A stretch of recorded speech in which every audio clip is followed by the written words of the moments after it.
When you're really good at bike riding, they don't call you good. Oh no, they call you RAD. Hello, people of Earth, and welcome to a How Did This Get Made Matinee Monday, a video series as we look back at some of the classic episodes of How Did This Get Made that we have now taken out of the vault and put back into our stream. And this week we are talking about the BMX classic film RAD, directed by Hal Needham. Hal Needham, who was basically Burt Reynolds' buddy. I mean, he was a stuntman, a friend, and a director. He directed Cannonball Run 2, Megaforce. Remember Megaforce? Let's see, Smokey and the Bandit. Hal was around, and a lot of people believe that Brad Pitt's character in Once Upon a Time in Hollywood is based on Hal Needham. So, just a little context there about the movie RAD. Now, this movie is finally available, and I believe Vinegar Syndrome put out an amazing, fully deluxe version of RAD. But when we did this, it was very hard to come by, and a few very amazing listeners made sure that we could get everyone in Chicago that was in that theater able to see this film before we actually did the episode. And it was an electric audience. I loved our time in Chicago. We did so many shows there as part of the Onion AV Club Festival, and this was maybe one of my favorites simply because the audience came to play. They were dressed up as characters in the film. I mean, the only thing that was missing was the audience, instead of being in seats, to be on bikes, because everything in this movie happens on bikes. I mean, there's a dance in this movie, like a high school dance, and they bring their bikes and they do bike dancing. Also, we're going to talk about ass sliding, but if you want to know what RAD is about, it's about a normal kid who has dreams of racing on the hell track. We talk about what a BMX is, my version of a BMX versus Jason's version of a BMX. We come to a conclusion, but this audience helps us find so many details that we did not even know existed. Plus, one of the best things about Chicago was the amazing Second Opinion songs. You'll get to hear a bunch of them at the end of the episode, and the one that we selected as the best right in the Second Opinion section. I will say one more thing, just interesting about this film, and the reason why we connected it to last week's film, The Voyage of the Rock Aliens.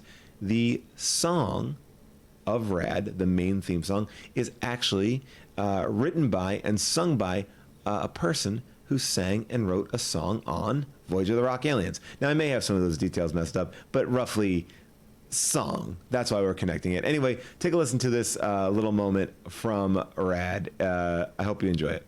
I mean, I want to start at the beginning. What does BMX mean? What is that? Wow. Such a good question. What is it? What does it mean? You know what? Let's try and crack this. I'm going to say it's bicycle. Yeah, bicycle. Motocross. Where's the motor? Where's the motor? BM.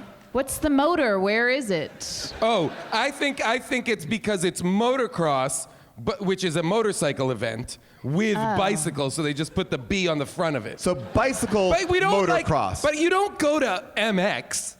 Right. You're not like, oh, are you going to go to the MX races this week? No, man, I can't go. I have jury duty. What?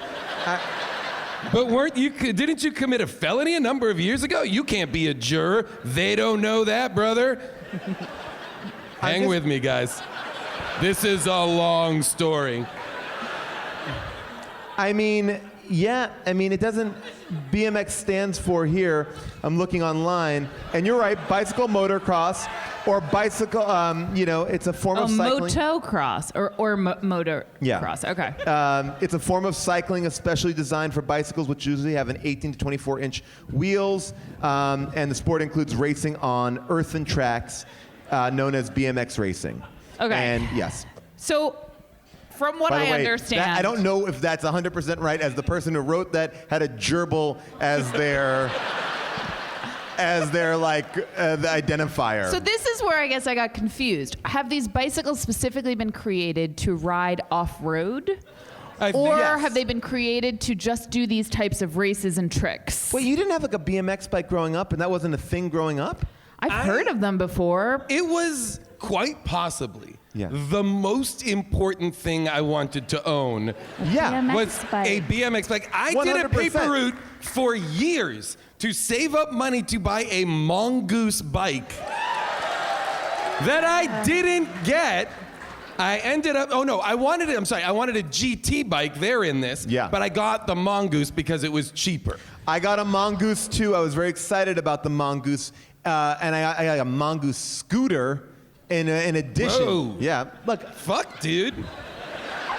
I was just I didn't realize you were... popping. By the way, BMX Stunts, this whole movie is directed by a stuntman, Hal Needham, who's known for like every great thing, like Smokey and the Bandit and Is the Needham Hooper. family here? It was such a localized few number of people that it is quite possible his extended family is here. If you are the children of Hal Needham, please stand up and take credit for his work, especially Smokey and the Bandit and Hooper. Highest paid stuntman ever. But stunts in BMX, I will say I was not impressed by a lot of the stunts. I would say this. I felt like the racing was tepid at best. I feel like I saw way more bike dancing Yes. than bike riding. And I was gonna say, I thought the bike dancing was electric. Most importantly, at the town-wide dance, It seemed like it was a prom that everyone went to. people were like asking like a girl to the prom type of thing, but then at the dance, there were like grown-ups just hanging around drinking. Secret drinking, and then the BMX kids show up too. There's a lot of issues. We'll get into that bike dance thing. That bike dance thing, I rewound and watched again. We Because I got was it so all. flummoxed by the dance, and then it transforms magically when the bicyclists come in and dance on bikes. Guys, I found it very romantic. That, by the way, that's the takeaway from the movie. Come for the stunts, leave for the romance. Yes. It does romance so well. It shows all the stages, falling in love, throwing them in water, getting dry, and then throwing them in water again. It was crazy. I've never seen two grown people just walk into water fully clothed that many times. He's like, you want to go see something? He takes her to ass sliding, which I'm not even kidding, is legitimately sewage runoff. They are in a cement slide that is not for fun, so must be to carry solid waste from a tunnel to a body of water. These kids get pink eye.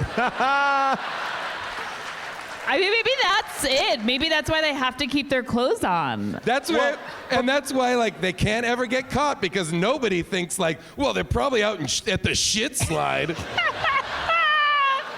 Like, why would you? It is so crazy, the visual of it. And then they are soaking wet for the rest of the day. But then you think, okay, well, I'll justify that the day just took them there, and they both said, fuck it, we won't take off our shoes or our pants or our heavy sweats. And we'll do it. Just a beat about the clothes they're wearing. Please know, it's not like, a t-shirt.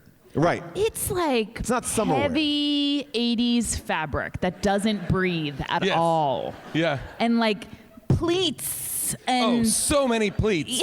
like it's like trousers. It's like 6 metric yards of fabric make That they up head into the Lori water with. Loughlin's pants. Yet she is dry moments later. At least edit the montage to be like, and then they get wet, and then the date is over. Like, but no, they're dry. But so I'll forgive the ass sliding as a one-time thing. But later in the movie, what happens? Let's go do bike tricks and flip into the water. These motherfuckers can't stay out of water. Can't. I think it's Once meant they put all their clothes on, they're at a real risk for just flying into a body of water. About Hal Needham, and again, just a tip of the hat to the Hal Needham family over there. Right over here in the Needham seats. The Needham family, large supporters of this theater for many years. They love live theater and stunts. But there was something that was so interesting about it.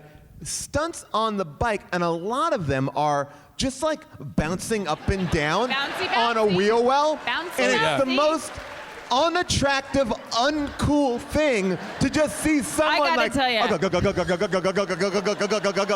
like, Paul, I guess I that's think impressive. visually you don't want to do that anymore.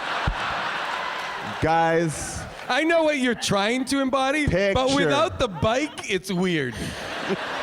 That's or why is it? I'm in Chicago for just a little time. People, that's the way I move. Dancing, sexually, everything. Chicago, everybody's getting freaky tonight. That's why I felt so turned off by BMX riders and riding and the sport in general. You weren't sexually into crew at all? Oh my God. All of the bike riders made me feel embarrassed. What do you think is so a more dumb. valid? What do you think is a more valid expression of self? Breakdancing or BMX bike dancing?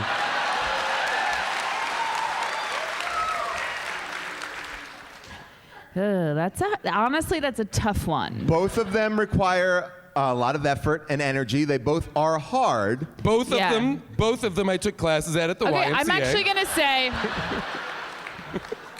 I'm gonna My say life now as a that child was sad.